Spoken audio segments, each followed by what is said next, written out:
बाबूजी, बाबूजी, हे भगवान, अरे कोई जल्दी आओ, बाबूजी ऊपर से गिर गई। अरे कोई आओ ना, शायद अभी जान बाकी हो। अरे ये तो 3 नंबर वाली छोटी बहू है, लेकिन ये ऊपर से नीचे कैसे अरे गिर गई? पता नहीं कैसे गिर गई, जल्दी से जाओ उनको बुला के लाओ। बाबूजी, अरे ये कोई आया है। अरे अरे देखिए, आप भी देखिए, बाबूजी नीचे गिर गई ऊपर शायद से। अभी जान बाकी हो, देखिए जल्दी से। हे भगवान, बचा लो बाबूजी को। अरे जल्दी का, अरे जल्दी का, जल्दी। अजय अर्चना की बॉडी को पास ही के गोविंद राम अस्पताल ले गया, जहां पर उसकी अच्छी जान पहचान थी। उधर अनारो इस घटना की रिपोर्ट लिखवाने पुलिस स्टेशन पहुंची। वो मैं गुप्ता बिल्डिंग के सामने झाड़ू लगाती हूँ, ऊपर से बाबूजी गिर गई। बाबूजी कौन?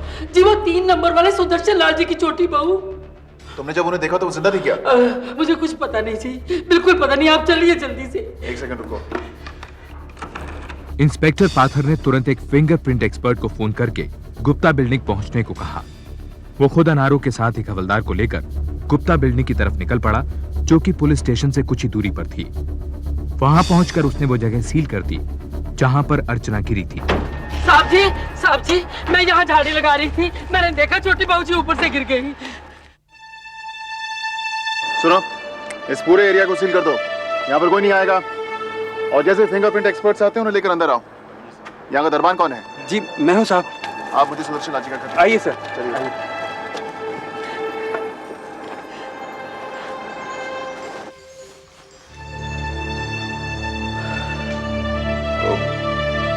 बाबूजी को हरिद्वार से बुलवा लेते हैं।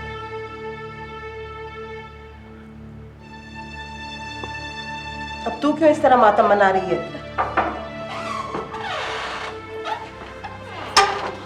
सुदर्शन लाल जी? जी वो तो हरिद्वार गए हुए। आप? मैं अजय, सुदर्शन लाल जी का छोटा बेटा।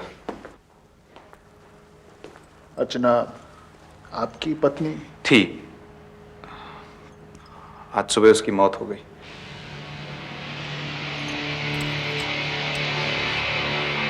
आप बता सकते हैं उनकी मौत के बारे में कुछ? जा बहू, तू अंदर जा, इसकी तबीयत ठीक नहीं है।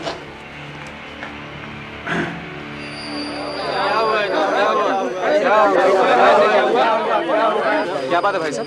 अब हम कैसे बताएं कैसे हुआ?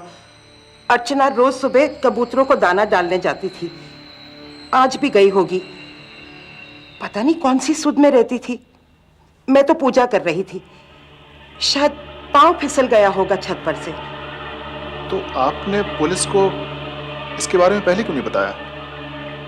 जी मुझे लगा अभी वो जिंदा है, इसलिए हम सबसे पहले उसको हॉस्पिटल ले गए। कहाँ जा रहे आप? अंदर जाना है। अंदर नहीं जा रहे आप? हटिए ना, कैसे नहीं जा सकते? अरे आप अंदर जा सकते? क्या बात है? अर्चना कहाँ है? आप कौन है? जी मैं उसका बड़ा भाई। I am sorry, she is dead. Phone की छत से गिरकर। ये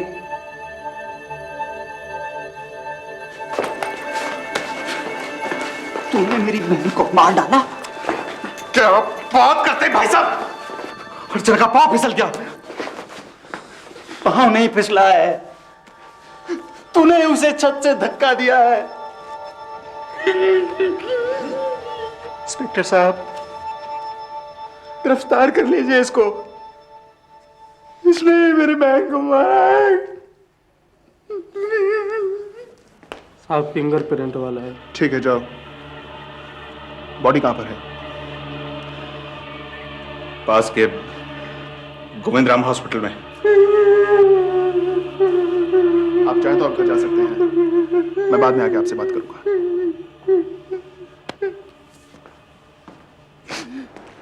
ऊपर जाने के कितने रास्ते हैं यहाँ पर? साहब 2, लिफ्ट और सीढ़ियों। जब लिफ्ट खराब होती है ना तो साहब सीढ़ियों का दरवाजा खोल दिया जाता है। आज जब मैं ड्यूटी पर आया तो मुझे पता लगा कि लिफ्ट खराब है, तो साहब मैंने सीढ़ियों का दरवाजा खोल दिया। कितने बजे की बात थी ये? यही कोई 6 बजे होंगे साहब। ठीक है, चलो देखते हैं।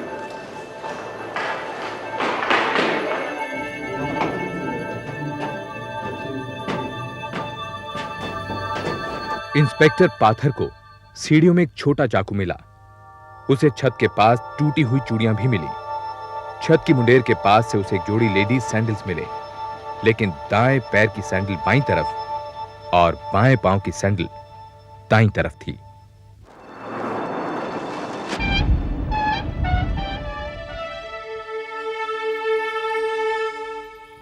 एक बात समझ में नहीं आई, अगर अर्चना ने यहां से छलांग लगाई थी तो वो उस छज्जे से क्यों नहीं टकराई?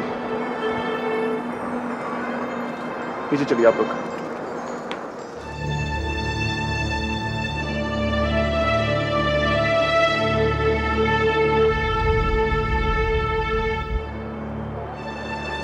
खून की एक भी बूंद नहीं है यहां पर। जी सर। Very strange.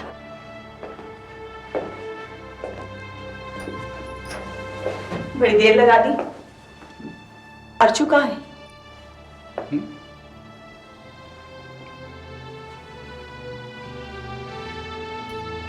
संदीप, अर्चना कहाँ है? तुम्हारे साथ आने वाली थी ना?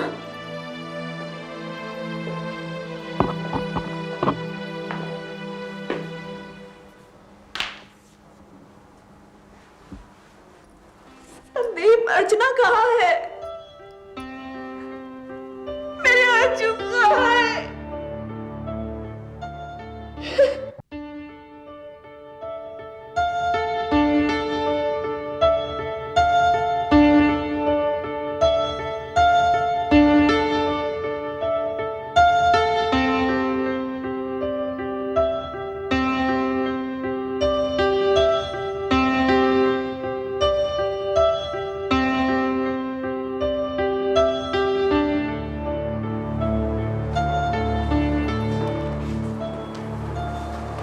इंस्पेक्टर साहब आए हैं आपसे मिलने।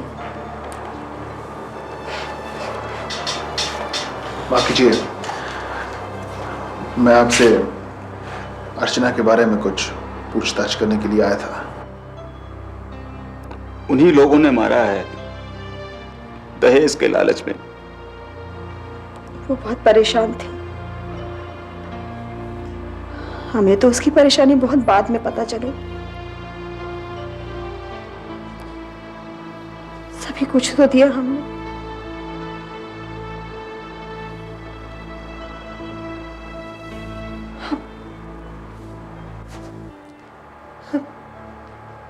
ये हो जाएगा कभी सपने में भी नहीं सोचा था। अगर मैं उसे यहां से जाने ही नहीं देता तो शायद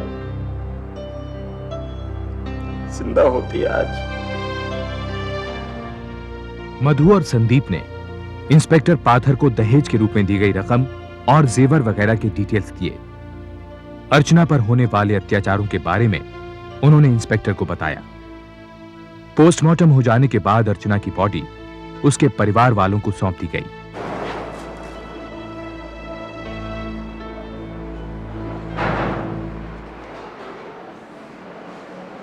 अर्चू, अर्चू,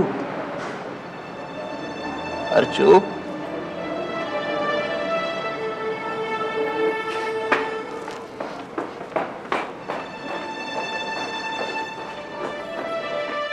मधु और संदीप के बयान के आधार पर इंस्पेक्टर पाथर ने गायत्री देवी, अजय और विजय को अर्चना की हत्या के इल्जाम में गिरफ्तार कर लिया। इस दौरान सुदर्शन लाल भी हरिद्वार से लौट आए थे।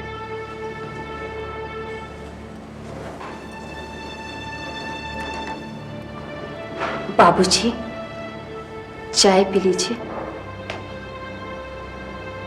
रख दो, मन नहीं है। बाबूजी, जो चला गया वो तो चला गया। जो बचे हुए हैं उनसे तो मुंह मत मोड़िए। बहू, सबको अपने किए की सजा इसी जन्म में मिल जाती है। इसमें मैं क्या कर सकता हूं? बाबूजी, वकील तो हो ही गया है।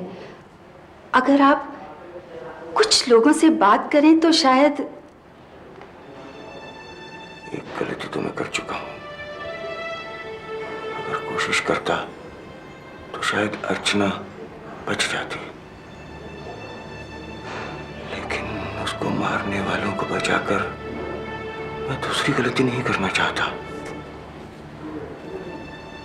बाबूजी, हमने तो कुछ। हाँ, इतना जरूर कर सकता हूं कि मैं किसी के खिलाफ कुछ नहीं कहूंगा।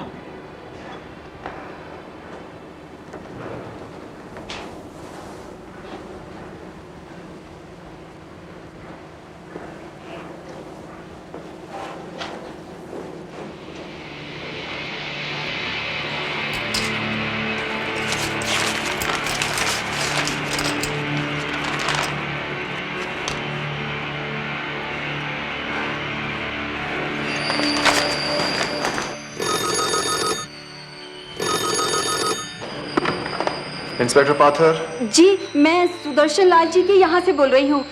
आप अभी आ जाइए, हमें वो अर्चना का सुसाइड नोट मिला है।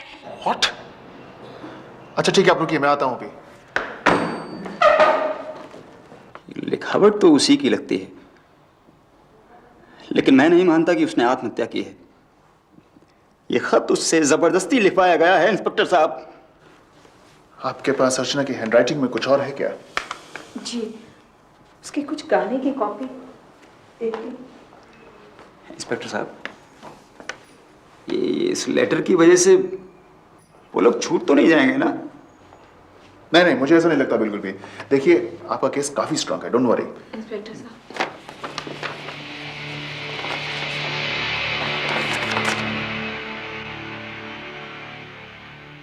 इस बीच मारवाड़ी समाज से संदीप को पूरा समर्थन मिल रहा था। जगह जगह जुलूस निकाले गए और दहेज के लालची हत्यारों को कड़ी सजा देने की अपील की गई। पुलिस की तहकीकात खत्म होने के बाद यह केस सेशंस कोर्ट पहुंचा।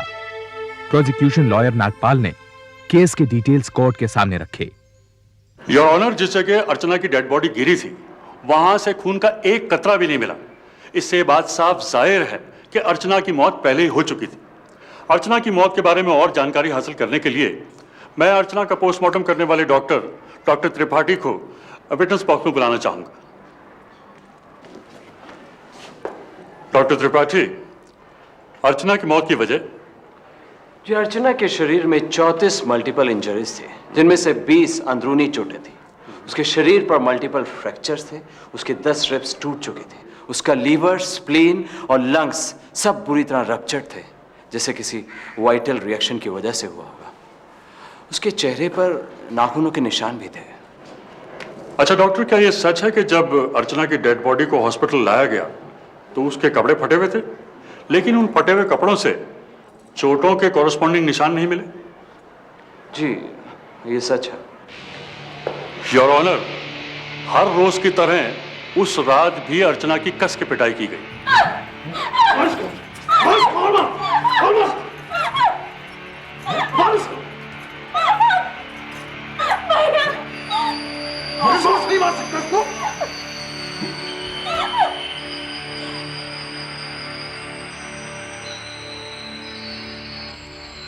ये तो मर गई। अर्चना के मर जाने से ये लोग घबरा गए और इन्होंने इस मौत को आत्महत्या का जामा पहनाने की सोची। अर्चना के खून से लथपथ कपड़े बदलकर उसे दूसरी साड़ी और ब्लाउज पहनाए गए। अर्चना की लाश शायद रात को ही फेंक दी जाती, लेकिन लिफ्ट खराब होने की वजह से ऐसा नहीं हो पाया। सुबह होने पर जब सीढ़ियों का दरवाजा खुल गया तो अर्चना की लाश को ये लोग खींचकर ऊपर ले गए और उसे नीचे फेंक दिया गया। गायत्री देवी ने इस बात का ख्याल रखा कि कोई भी जेवर अर्चना के जिस्म पर न रह जाए। आप तो ऐसे कह रहे हैं जैसे आप वहां मौजूद थे। योर ऑनर, मैं मानता हूं कि अर्चना की शादीशुदा जिंदगी बहुत अच्छी नहीं थी, शायद इसीलिए उसने खुदकुशी की। उसका सबूत है वो सुसाइड लेटर जो अदालत को सौंपा जा चुका है, जिसमें उसने साफ लिखा है कि वो सुसाइड करने की सोच रही है। ऐसे अनडेटेड लेटर की कोई इंपॉर्टेंस नहीं होनी चाहिए योर ऑनर। वैसे भी उसमें सुसाइड की स्पेलिंग SOCIT लिखी हुई है, जबकि अर्चना एक पढ़ी लिखी लड़की थी। एक स्पेलिंग मिस्टेक से इस लेटर को नजरअंदाज नहीं किया जा सकता योर ऑनर। और हैंडराइटिंग एक्सपर्ट और अर्चना का भाई संदीप दोनों इस बात को मानते हैं कि वो लेटर अर्चना का ही लिखा हुआ है। योर ऑनर, चिट्ठी तो जबरदस्ती भी लिखवाई जा सकती है। महज एक चिट्ठी के बिना पर हम इन बातों को तो नजरअंदाज नहीं कर सकते कि अर्चना के शरीर पर वो मंगलसूत्र नहीं था जिसे वो हमेशा पहनती थी। अर्चना के भाभी का दिया हुआ चाकू, उसकी टूटी हुई चूड़ियों का सीढ़ियों पर मिलना, उसके मृत शरीर को मौका वारदात से जल्दी से हटा देने की कोशिश, योर ऑनर, ये सारी बातों से साफ जाहिर होता है कि अर्चना की हत्या की गई थी, ना कि उसने खुदकुशी की। आप क्या कह रहे हैं डॉक्टर त्रिपाठी? उसके चेहरे पर नाखूनों के निशान से साफ जाहिर होता है कि उसके साथ हाथापाई की गई थी। उसके वाइटल ऑर्गन्स भी रप्चर्ड हुए हैं, जो बहुत मारने से ही हुआ होगा। लेकिन जिस तरह उसके शरीर पर मल्टीपल इंजरीज हैं, उसे कहना मुश्किल है कि ये सुसाइड था, एक्सीडेंट था, या फिर किसी ने उसकी हत्या कर दी थी। चूंकि डॉक्टर त्रिपाठी अर्चना की मौत की वजह ठीक से नहीं बता पाए, इसलिए प्रोसिक्यूशन ने एक मेडिकल बोर्ड बनाया। डॉक्टर अर्चना की पोस्टमार्टम रिपोर्ट पढ़ने के बाद इस नतीजे पर पहुंचे कि अर्चना की मौत उसे पहुंचाई गई चोटों की वजह से हुई और बाद में उसकी बॉडी को छत से फेंका गया। मैं इस डॉक्टरी जांच के आधार पर मुलजिम गायत्री देवी, अजय और विजय को अर्चना की हत्या का जिम्मेदार ठहराते हुए धारा 302 के तहत आजीवन कारावास की सजा सुनाता हूं। डिफेंस ने इस आदेश के खिलाफ हाईकोर्ट की डिवीजन बेंच में अपील दायर की। डिवीजन बेंच के दोनों जजेस एक निर्णय पर नहीं पहुंच पाए कि यह केस आत्महत्या का है या हत्या का। इस वजह से 4 साल की कार्रवाई के बाद यह केस हाईकोर्ट के एक तीसरे जज के पास पहुंचा। सारे डिटेल्स पढ़ने के बाद उस जज ने गायत्री देवी और अजय को अर्चना की मौत का जिम्मेदार मानते हुए आजीवन कारावास की सजा सुनाई, लेकिन विजय को इस इल्जाम से बरी कर दिया। डिफेंस ने इस जजमेंट के खिलाफ सुप्रीम कोर्ट में स्पेशल लीव पिटीशन दायर की, लेकिन सुप्रीम कोर्ट ने उसे ठुकराते हुए हाई कोर्ट के फैसले को बरकरार रखा।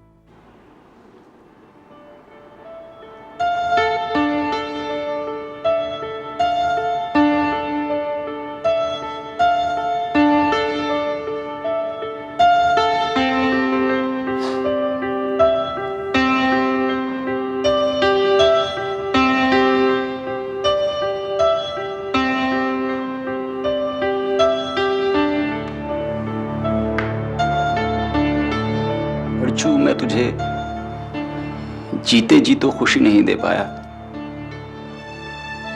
इस बात का दुख मुझे हमेशा रहेगा। लेकिन एक बात की तसल्ली है कि उन हत्यारों को सजा दिलाकर मैं तेरी आत्मा को शांति दे पाया हूं।